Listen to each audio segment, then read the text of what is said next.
Welcome to the Evolution Partners podcast, where I talk with the world's leading thinkers, planners, and doers who are helping to build great companies in their own way. We learn how the work they're doing is creating an impact and get to know a little bit more about them and what makes them tick. This episode is brought to you by Evolution Partners, where we help leaders to confidently build enduring great companies using our proven, structured, strategic planning process that ensures you build and execute the right plan. Check us out at evolutionpartners.com.au. Also, you can check out our books, Made to Thrive, outlining how to be a great CEO, as well as Onboarded, which is about making your new hires more effective faster. Robert Glazer is a thinker and a doer. He's the best-selling author of several books, including Elevate and Rethinking 2 Weeks Notice, and is the host of the Elevate podcast. Robert is also the founder of Acceleration Partners, a global partner marketing agency that's been recognized with numerous culture and performance awards. Through his leadership, he's built a company known for remote-first work, values-based culture, and talent development. In his latest book, Rethinking 2 Weeks Notice, Robert challenges one of the most entrenched workplace traditions and offers a new, bold framework for how leaders and employees can navigate offboarding with trust, respect, and long-term alignment. Robert, welcome to the podcast. Thanks for having me, Brad. Fantastic and really unique book on a topic that I didn't even know was a topic until I came across it, to be honest, because it and as soon as I came across it, I thought, wow, like this is actually quite a problem. So yeah, it was really quite fascinating as someone who's spent, 25 years in leadership and management and different sorts, to really come across it and find something quite unique and different. So you write in the book that the model is broken for employees leaving. It's an outdated system. So was there a moment or experience that convinced you that the traditional way of managing exits wasn't flawed but actually harmful? Yeah, and thank you for saying that. The just clicking up for a minute. First, outside of the US, I know that the concept of 2 weeks notice can be foreign to a lot of people. It's the same problem, irrespective of that. So in the US, we have no statutory or commitments. So somehow it got to be developed as respectful to give 2 weeks notice, but you can leave on, a day's notice or no notice or otherwise. So that's the sort of framing from, hey, we have this 2 week notice problem in the US, but the problem isn't unique to the US. I think the problem is the way that people leave, and the nature of work has changed from pensions and long-term employment and when to where someone exited a work relationship, it was almost like a marital breakup, and now it's more of like a sports contract is kind of over, but we still treat it that way. So we act as if no one's ever going to leave, even though the data tells us that that's not the case and the market tells us it's not the case. And it just occurred to me that this doesn't make sense. And as I was building my own company and trying to build a great culture, this really felt like the incongruous part of it. Like, why can't we do this? Or why are we doing this the same way that everyone else is doing it? And it sort of got me to challenge the status quo. And we talk about sort of this ground zero test in the book where we had someone who wasn't working out and we decided to try something different. And that sort of turned into this program. I'm listening to the book in preparation for the podcast, and a part of me just thinks maybe he's just a nice guy. Maybe he's just and then I came to realize from there that it's really a two-way street. And you talk in the book about these 4 principles and offboarding, or what you call the open transition program. There are these 4 core principles of psychological safety, honest communication, mutual benefit, and respect. Can you explain how they show up in a business setting and where leaders tend to stumble when they're working on those? Yeah, I mean, you alluded to the high level thing first, which I want to touch on and I'll come back, which is like what's like this model is equally broken for companies and employees, because for companies, sudden exits cause gap in processes, client management problems, team performance problems. And I don't think employees think it's a problem, but often they damage a relationship, causes burnout with other teams, and they don't realize that Brad, so I got this new job and I left Brad in like a bad way, and now Brad has a bad taste in his mouth. He was kind of my mentor for years, and I go to look for another job in 4 or 5 years, and we're all on LinkedIn, and someone goes, "Oh, I see that, Robert worked at Brad's company. I'm going to reach out to Brad." And like, "Brad, how was Robert?" And they're like, "He was okay, but like, he kind of left us high and dry." You just remember the end. So people don't, I mean, if you're not doing back channel references in today's day and age, like I don't know what you're doing. And so I don't think people realize that you can leave this sort of bad trail behind you. So that's the why, as you said, the 4 elements. And this is a little bit about treating people better, but having the psychological safety in the company so that people are willing to have the harder conversations, them tell you when they want to do something different and you can plan around it. You tell them like, "Brad, love you, but like, this just isn't going to work. Like, you're at 20% of quota for 2 quarters in a row here. So like, let's talk about what's next." And just, have these check-in points. Most things become toxic because they weren't addressed earlier and sort of remediated earlier. And some things you can't fix, and we'll get into that, but some things you can fix and change before they become sort of unfixable. And then these 2 simple tenets of like, look, we're going to try to be mutually respectful and mutually beneficial outcomes as much as possible. One of the problems that we have is there's this psychological thing that happens. I haven't coined it yet, or when I name it, I'll let you know, which is I realize Brad's not good at his job and I really like Brad. And rather than lean into this and have an honest conversation, this is cognitive dissonance 101. I can't reconcile these. I like Brad and he's bad at his job. And he's bad at this job. Like, there's many things that Brad would be good at. And so what I probably do is I start to emotionally distance myself from Brad and kind of make him out to be a bad guy in my mind. So when I finally tell Brad it's not going to work out, I've reduced that dissonance, in my head. To me, it should be the other way around. Like, I should have a good relationship with Brad. I like him as a person. I lean in and like, "Brad, love you," and like, want to help you do well, but man, it's not going to be on our sales team. So like, how can I help you go get a marketing job? Because you're a marketing person, but you're on our sales team.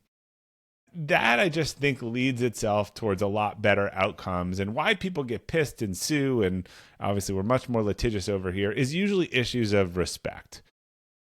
The whole, I don't know, these performance improvement plans or attorneys saying how you need to do this before you fire someone and then you're covered. Like, it's a lot of bad legal advice. There's a groundbreaking study done years ago in the US about who sues doctors, done by insurance companies. They listened to calls with patients and had nothing to do about which doctors made the most errors. It was which doctors talked to their patients more disrespectfully. They were much more likely to be sued. I just think they're better outcomes here. I think people actually can handle the truth. The problem is we really don't tell them the truth.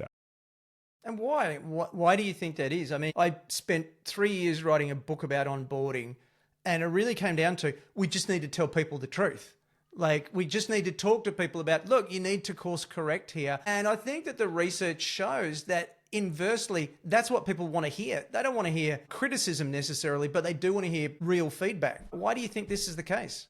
Well, yeah, look, let me ask you. You've had to have some difficult conversations with people over the years, right? So you had someone, think back to someone you had on your team, they were really struggling. It was a mess. Like, when you finally told them it was over, other than anger, what was the most common sort of reaction that you would see? Probably disappointment from their side. Yeah. Combined with maybe a little relief. Yeah. I actually find that some people, like, they know they're not doing a good job. They know it's not. They're just waiting for the shoe to drop. And whether upset or disappointed, you often see like a little bit of like, I'm glad we're finally having this discussion because I've been dreading it for like the last 6 months. So I don't know why it is. I think maybe, and Kim Scott sort of nails this, I think sometimes we don't know how to tell people the truth in a way that's like, it's too aggressive. Like, I think her radical candor, like, there's a, like, "Hey, Brad, you suck at your job, we're firing you," like, it is a little different than like, "Brad, like, you've tried everything, this sales thing is not working out, like, let's talk about what we can do, or what you'd be better at, and if there's a role inside or outside." I don't know. I have an exercise I've done over the years with teams where they really have to have difficult conversations because I think people are so bad at them. So we create these scripts. And my favorite one is the employee who's starting in their 90-day check-in and they think they're killing it. And the employer who has to tell them it's probably not going to work out. They're doing a bad job. And when you watch this, it's a mess.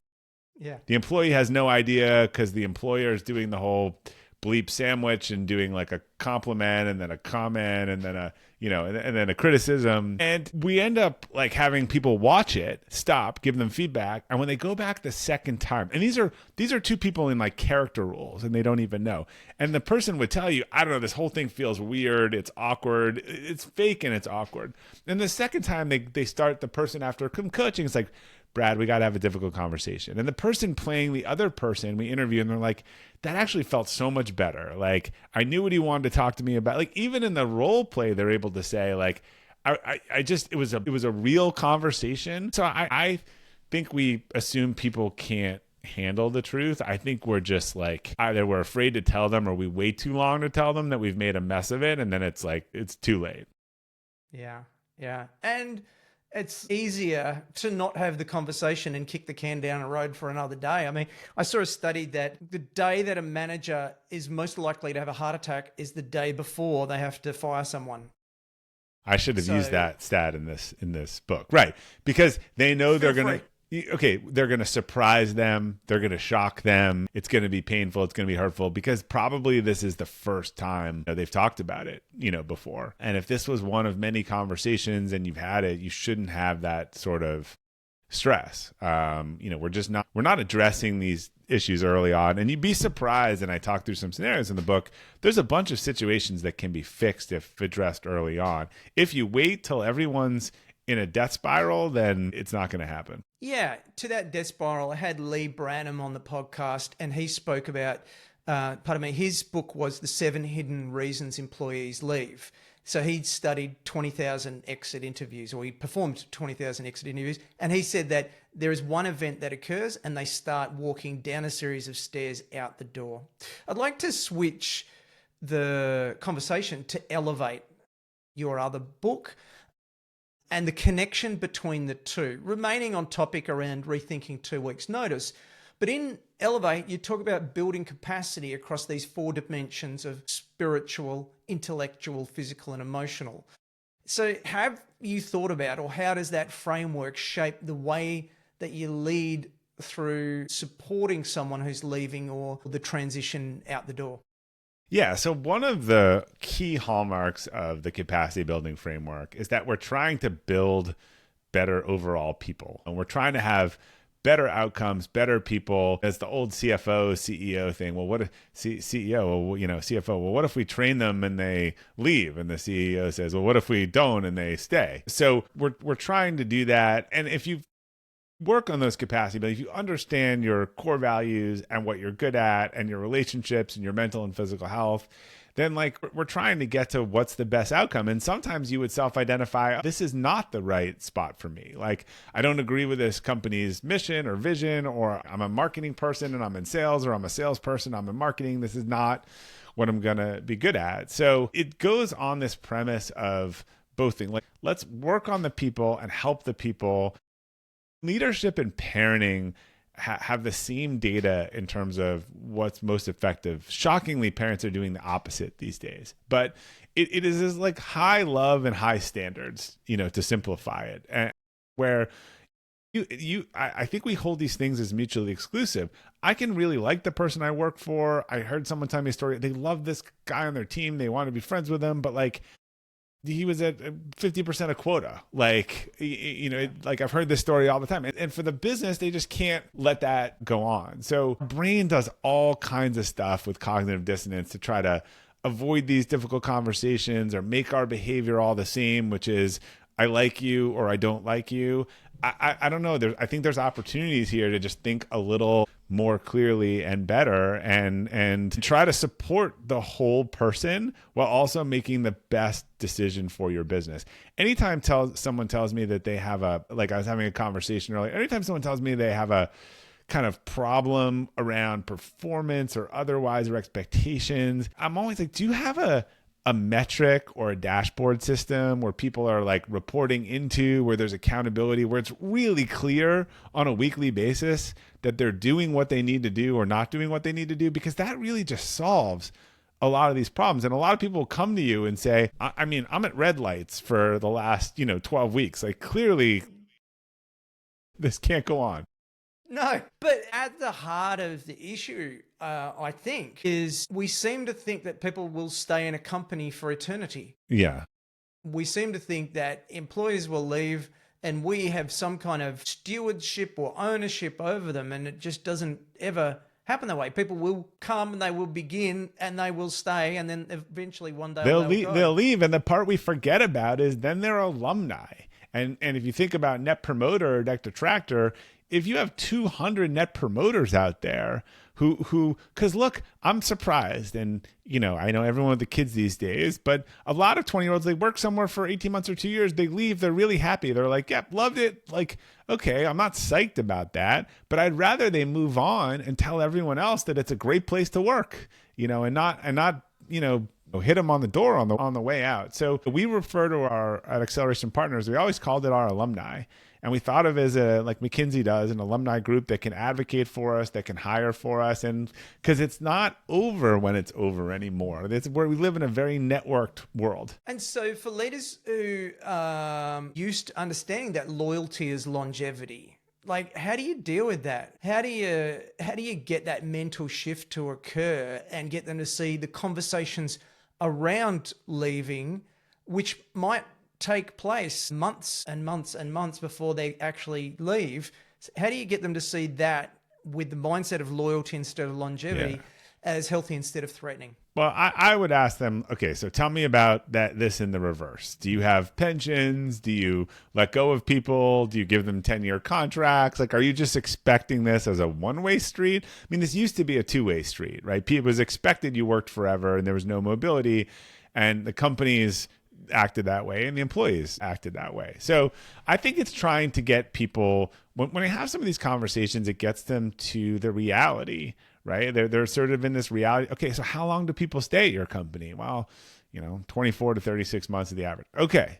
So when someone's at 24 months and then there's some wobbling going on, like, are we going to act like this is a surprise and get all irate or whatever? Or are we just going to like maybe build this in the business model that this is kind of how it goes, and maybe we can make this last 3 to 6 months much more productive? I just, to the beginning, people are just ignoring their own data, all the data. I don't know why. And they're running this old playbook where, again, they're treating it like a relationship breakup and not the end of a sports contract. Like, we should think of these things as the end of a sports contract.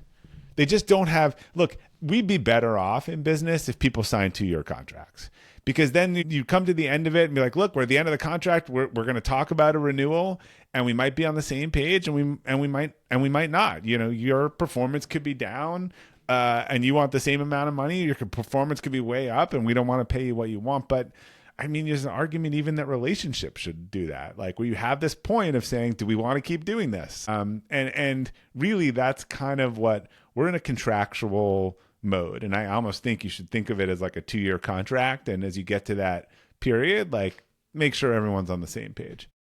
No, love it. What I also loved is the fact that you started this in your own business, Acceleration Partners. And so it was, for me as a reader, it was me thinking, so this was an idea. You thought we could do things a better way, and then you did it at your company.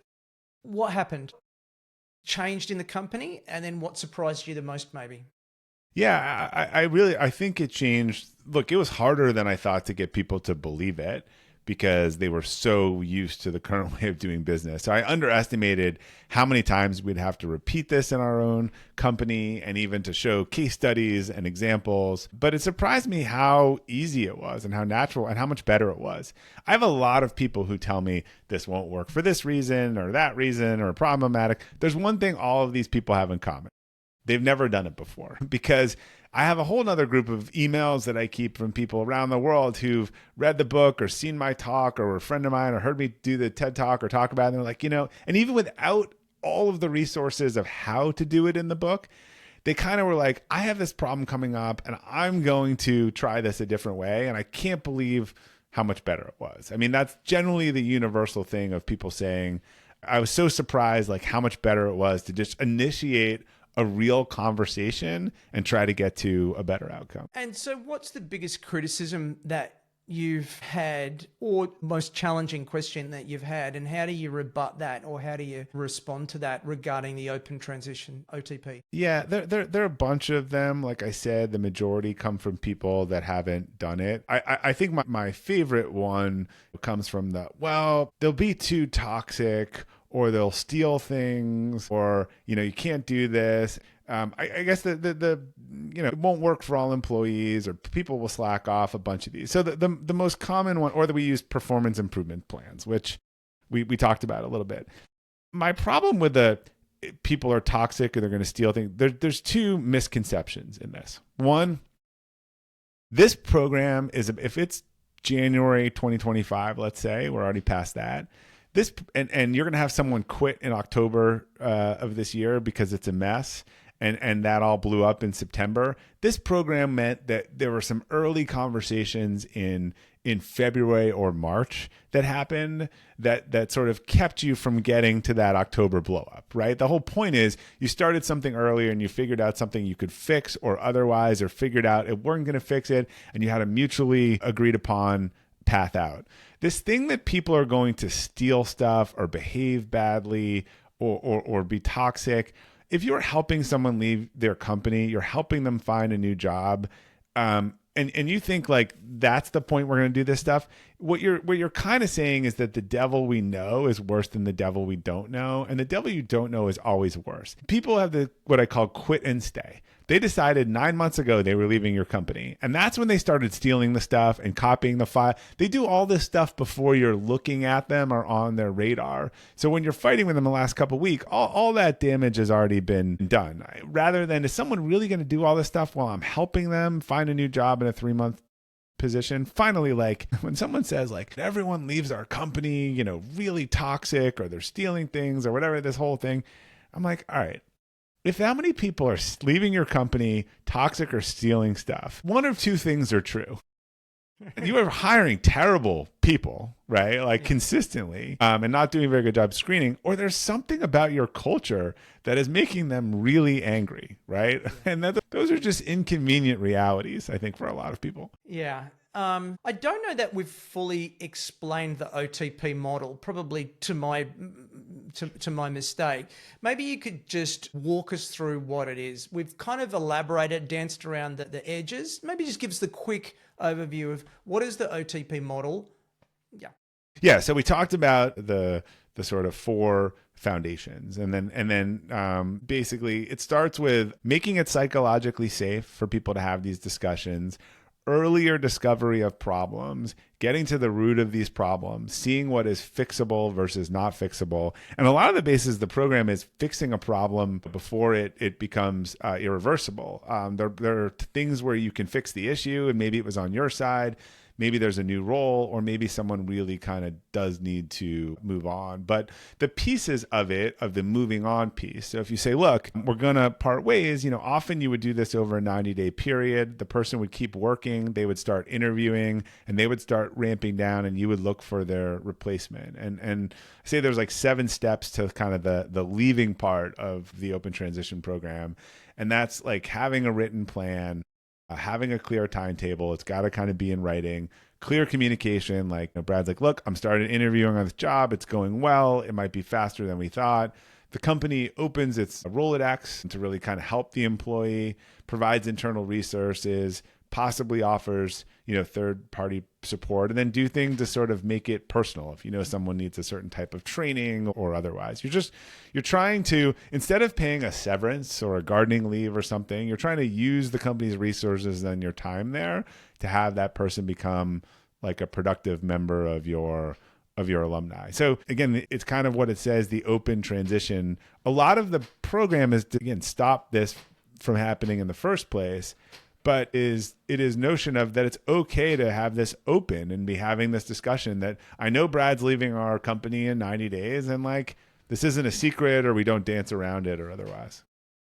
What you didn't say there that I loved in the book is that you've got to keep making the numbers. You've got to keep producing the results. It's Yes. not 3, 6, 9 months to slack off. You have to keep producing the numbers, or else we're going to have a difficult conversation. Yeah, you got to behave well. You got to keep making the numbers in your performance, understanding that you're going to be interviewing and doing some of that stuff. Again, the alternative here is paying that person not to work and sit at home, which I don't think benefits anyone else. Look, we are a professional services firm. If you're a services firm, the number one risk for a services firm is that the clients hate turnover of their account manager or contact, right? So let's pretend it's the US, you're on a call and I say, Brad, I just wanted to let you know, like, actually our last call together, your next call will be with Marcy. Meet Marcy. And you're like, I don't know Marcy from a hole in the wall, right? So this is what would happen in the normal situation. If we were starting an OTP, I would say, hey, Brad, Marcy's actually a new associate that's going to be working on our account. She's going to join us. Marcy talks not at all this week, a little more next week. By the third week, Marcy starts leading the calls. By the fourth week, I'm not paying. And then by the sixth or seventh week, I say, hey, Brad, actually, moving on to a new role. Marcy, she's your lead now. Like, there's a big difference in that in terms of retaining Brad, the client. Yeah, I love it. And what were the other results that you saw? If you kind of zoom out, implementing it at Acceleration Partners, what were the other results that you observed, that saw? Is there any measurables that you that you saw, anything like that? I just think better outcomes. I think we had productive alumni who went on to, reflect on their time positively here. Even if we sort of initiated the transition, they've made referrals. We have employees that have come back. I think that's a lot of things. If you leave well, they can come back. We had one who kind of went through it and came back and is a superstar. So I just think it's better outcomes, less resources, less hassle for everyone, and that productive kind of alumni group. Awesome. Robert, the book that I'm writing at the moment is called Bigger Isn't Better, Better is Better. It's about the virtues of building a better business rather than seeking goals without meaning, or just goals that are big with no real sense of understanding why. So for you, what would you call a better business? Yeah, it's funny. It's probably similar to how we thought about our business, and that we wanted it. It's almost like a stakeholder analysis. I think a better business is one that improves the lives of its employees, makes things better for its customers, at the same time that it is a good steward of capital for its shareholders. So to me, it's like it is that sort of impact all across the spectrum, where there isn't like one of those groups is winning at the behest of others. Very nice. Thank you. And what is a book that you might recommend for our audience? Yeah, one of my favorite books and one of my favorite titles, we talked a little bit about cognitive dissonance. I find cognitive dissonance to be one of the most fascinating topics that sort of dominates how we operate every day. And I think the more you can understand it and learn how to manage it, the better. My favorite, the sort of leading book on that is a book called Mistakes Were Made But Not By Me. And it explains why we do so many of these things. And do you know the author by any chance? I think it's Carol Tavares and Elliot. Someone is the name. I can't remember his last name. Okay. Thank you for that. How can people learn more about you and your business? Sure. My books, podcasts, everything, Substack, Friday Forward newsletter, it's all at www.robertglazer. Awesome. What haven't we covered off that you wanted to talk about today? Yeah, I'll give you a sneak preview. The thing that I'm asked the most over the years from Elevate and Elevate Your Team is in this realm of spiritual capacity, where I talk about understanding your core values and your personal core values as sort of the basis. And everyone is like, I get that. How do I do it? And I was always like, well, there's not really an easy answer. And I ended up sort of developing a course around that, and I've spent a lot of time leading people through that. And so I have a new book coming out this fall called The Compass Within. And it's a parable that actually walks someone who's going through sort of a values crisis across his community, relationship, and work, and sort of how he develops the framework to figure out his core values to solve that. And then it kind of shares that explicitly with a reader. So my BHAG, you're talking about kind of beyond is how can I help a million people figure out their core values over the next 5 years? So if you're interested in that, you can find out on website and sign up to get onto it. But I think we're really at a moment in the world where if everyone could understand what they value with all the chaos going on, they could make better decisions. Do you have a release date for that book yet? October 14th. Of 2025. Okay. 2025. So come back and talk about that later if you're willing to have me. Love to. Well, Robert Glazer, what a pleasure today it's been having a conversation. Thank you so much for sharing your wisdom with the audience. It's been great to have you. Thanks for having me. Well, I hope you enjoyed the episode as much as I did. If you'd be kind enough to leave a review for the podcast, that'd be really helpful to other like-minded entrepreneurs, and then we can grow our community.